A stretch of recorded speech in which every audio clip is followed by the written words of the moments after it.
SN1 বনাম SN2 রিঅ্যাকশনের কিছু ঘটনা আমরা দেখার চেষ্টা করব। প্রথম হচ্ছে সাবস্ট্রেটের গঠন বা সাবস্ট্রেটের প্রকৃতির উপরে SN1 আর SN2 রিঅ্যাকশনের সক্রিয়তা কিভাবে হ্রাস বা বৃদ্ধি পাচ্ছে সেটা একটু আমরা আলোচনা করব। দেখো এখানে methyl chloride, ethyl chloride, isopropyl chloride, tertiary butyl chloride, একটা ক্ষেত্রে মিথাইল গ্রুপ বা একটা করে কার্বন পরমাণুর সংখ্যা বাম দিক থেকে ডান দিকে ক্রমশ বাড়িয়ে গেছে। এবার বলছে দেখো বাম দিক থেকে ডান দিকে গেলে SN2 রিঅ্যাকশনের প্রবণতা হ্রাস পায় এবং SN1 রিঅ্যাকশনের প্রবণতা বৃদ্ধি পায়। SN2 বিক্রিয়ার ক্ষেত্রে আমাদের যেটা খেয়াল করতে হবে যে নিউক্লিওফাইল ব্যাকসাইড থেকে কত তাড়াতাড়ি আক্রমণ করতে পারছে এবং তার ফলে উৎপন্ন কার্বোক্যাটায়নের স্থায়িত্ব কেমন হচ্ছে। যার ক্ষেত্রে ব্যাকসাইড অ্যাটাক যত মানে ইজিলি হবে এবং ব্যাকসাইড অ্যাটাক যত দ্রুত হবে এবং উৎপন্ন ট্রানজিশন স্টেটের স্থায়িত্ব যার যত বেশি হবে তার ক্ষেত্রে SN2 বিক্রিয়ার প্রবণতা তত বেশি হবে। দেখো এখানে নিউক্লিওফাইল অ্যাটাক করলে বাম দিক থেকে, কিন্তু এখানে নিউক্লিওফাইল অ্যাটাক করতে গেলে একটা এই বাল্কি মিথাইল গ্রুপ থাকার জন্য কিছুটা হলেও বাধার সম্মুখীন হতে হবে। আবার এখানে যখন নিউক্লিওফাইল অ্যাটাক করতে যাবে দুটো এই বাল্কি মিথাইল গ্রুপ থাকার জন্য আরো বেশি পরিমাণে বাধাপ্রাপ্ত হবে। ঠিক একইভাবে এখানে যদি নিউক্লিওফাইল ব্যাকসাইড থেকে অ্যাটাক করে তিনটে বাল্কি মিথাইল গ্রুপের দ্বারা সবথেকে বেশি পরিমাণে বাধাপ্রাপ্ত হবে। অর্থাৎ নিউক্লিওফাইল অ্যাটাক করতেই পারবে না এবং যদিও আমরা জোর করে ট্রানজিশন ছেড়ে ছবিটা আঁকার চেষ্টা করি তার স্থায়িত্ব একেবারেই থাকবে না। অর্থাৎ মিথাইল ক্লোরাইডের SN2 বিক্রিয়ায় অংশগ্রহণ করার প্রবণতা সবথেকে বেশি।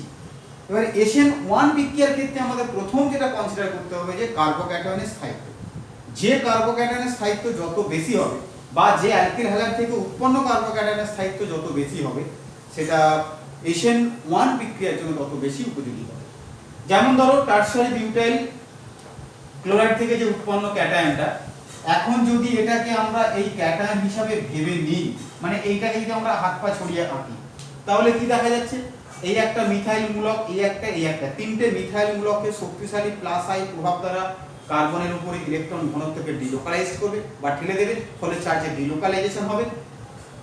এছাড়াও এই যে একটা দুটো তিনটে চারটে পাঁচটা ছটা সাতটা আটটা নখানা হাইপার কনজুগেবল হাইড্রোজেন অ্যাটম আছে, ওই হাইপার কনজুগেশনের মাধ্যমেও এই কার্বোক্যাটায়নের স্থায়িত্ব বৃদ্ধি করতে পারবে। কিন্তু তখন তুমি ডান দিক থেকে বাম দিকে ফিরে আসবে, হাইপার কনজুগেবল হাইড্রোজেন অ্যাটম এখানে তিনটে, এই তিনটে মোট ছটা, আর দুটো মিথাইল মূলকের প্লাস আই প্রভাব, তাহলে একটা মিথাইল মূলক এবং তিনটে হাইড্রোজেন পরমাণু কমে গেল। এখানে একটা মিথাইল মূলক আর তিনটে হাইড্রোজেন অ্যাটম দ্বারা তোমার কি বলে কার্বোক্যাটায়নের স্থায়িত্ব বৃদ্ধি করবে। তাহলে কার্বোক্যাটায়নের স্থায়িত্বের ক্রমটা যদি আমরা দেখি এইভাবে আসছে, তাই বাম দিক থেকে ডান দিকে গেলে SN1 বিক্রিয়ার প্রবণতা সবথেকে বেশি হবে।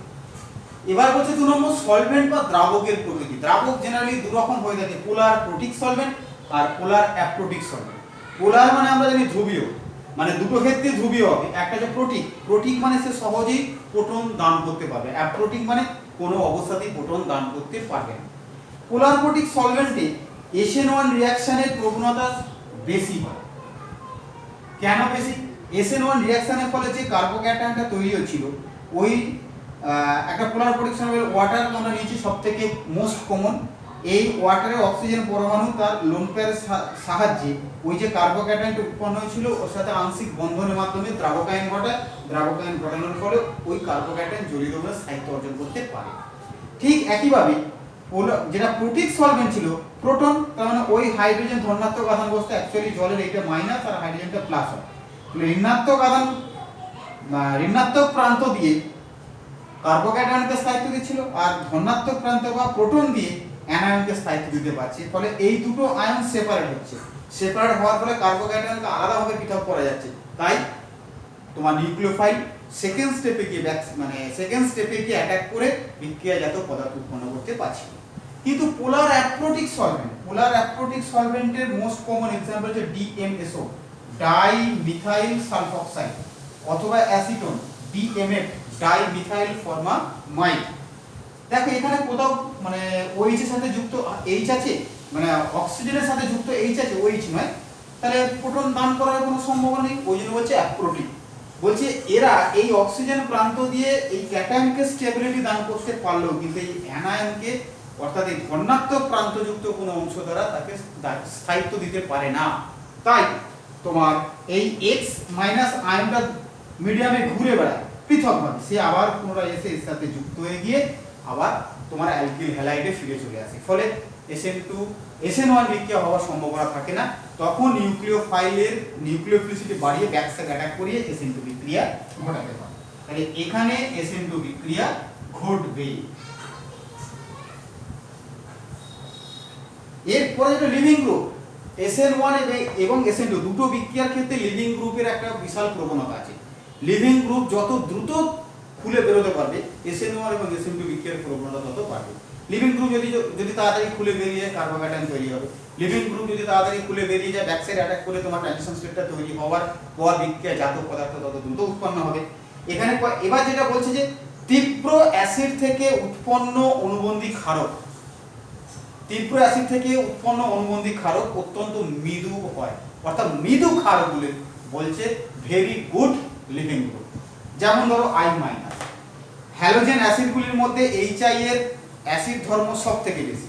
তাহলে দেখো I- হচ্ছে ভেরি গুড লিভিং গ্রুপ, অর্থাৎ CH3Cl, CH3Br, CH3I এদের মধ্যে কার SN2 বিক্রিয়া অংশগ্রহণ করার প্রবণতা বেশি? CH3I। ঠিক আছে, SN1 বিক্রিয়াতে অংশগ্রহণ করার প্রবণতাও বেশি হবে। সেই জন্য বলছে যে লিভিং গ্রুপে লিভিং এবিলিটি যত বেশি হবে SN1 এবং SN2 বিক্রিয়া অংশগ্রহণ করার প্রবণতা তত বেশি হবে। এখানে আমি কয়েকটা ক্রম সাজিয়েছি। HI থেকে এসে I-, HBr থেকে HCl থেকে F থেকে এসে, তারপর আছে HCN হাইড্রোজেন সায়ানাইড অ্যাসিড থেকে এসে, NH3 অর্থাৎ এটা এসছে তোমার NH4+ আয়ন থেকে, তারপরে আসছে PHO ফেনল থেকে এসছে ফেনক্সাইড আয়ন, OH জল থেকে এসছে মিথক্সাইড আয়ন, আর NH2 যেটা অ্যামোনিয়া থেকে এসছে। নেক্সট এটা বলছে নিউক্লিওফাইলের গুরুত্ব। SN1 বিক্রিয়া নিউক্লিওফাইলের কোনো গুরুত্ব নেই, তার কারণ SN1 বিক্রিয়া প্রথমে কার্বোক্যাটায়ন তৈরি হচ্ছিল আর ওই ধাপটা ছিল স্লো স্টেপ এবং ওটাই হচ্ছে হার নির্ণায়ক ধাপ। তাহলে হার নির্ণায়ক কিন্তু নিউক্লিওফাইল কোথায় পরের স্টেপে গিয়ে অ্যাটাক করছিল, যেহেতু পরের স্টেপে গিয়ে অ্যাটাক করছিল নিউক্লিওফাইল, হার নির্ণায়ক ধাপে ওর কোনো ভূমিকা নেই। তাই আমরা বলবো যে SN2 বিক্রিয়া দ্রুত গতিতে হবে না ধীর গতিতে হবে সেটা নির্ণয় করতে তোমার নিউক্লিওফাইলের কোনো ভূমিকা নেই। আর SN2 বিক্রিয়ার ক্ষেত্রে নিউক্লিওফাইলের ভূমিকা অত্যন্ত গুরুত্বপূর্ণ। তার কারণ আমরা একটা জিনিস খেয়াল রাখতে হবে, যে পরমাণু দ্বারা ব্যাকসাইড অ্যাটাক হচ্ছে সেই পরমাণুর তড়িৎ ঋণাত্মকতা যত কম হবে এবং আকার যত বড় হবে তার নিউক্লিওফিলিসিটি তত বেশি হবে এবং বিক্রিয়ায় অংশগ্রহণ করার প্রবণতা তত বেশি হবে। এখানে দেখো ডোনার অ্যাটম অক্সিজেন, এখানেও অক্সিজেন এখানেও অক্সিজেন।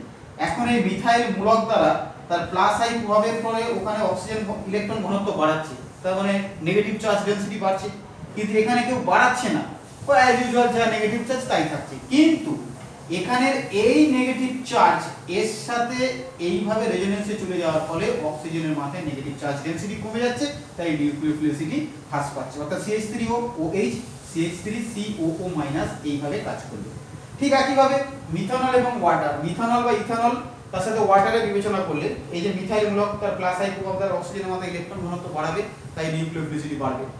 এবার বলছে প্রত্যেকটা ক্ষেত্রে সেম ডোনার অ্যাটম ছিল, কিন্তু এখানে বলছে ডোনার অ্যাটমগুলো পাল্টে গেছে। দেখো আয়োডিন, ব্রোমিন এবং ক্লোরিন, আয়োডিন পরমাণুর আকার অনেক বড়, তড়িৎ ঋণাত্মকতা কম, অর্থাৎ আকার বড়, ইলেকট্রোনেগেটিভিটি কম, নিউক্লিওফিলিসিটি বেশি।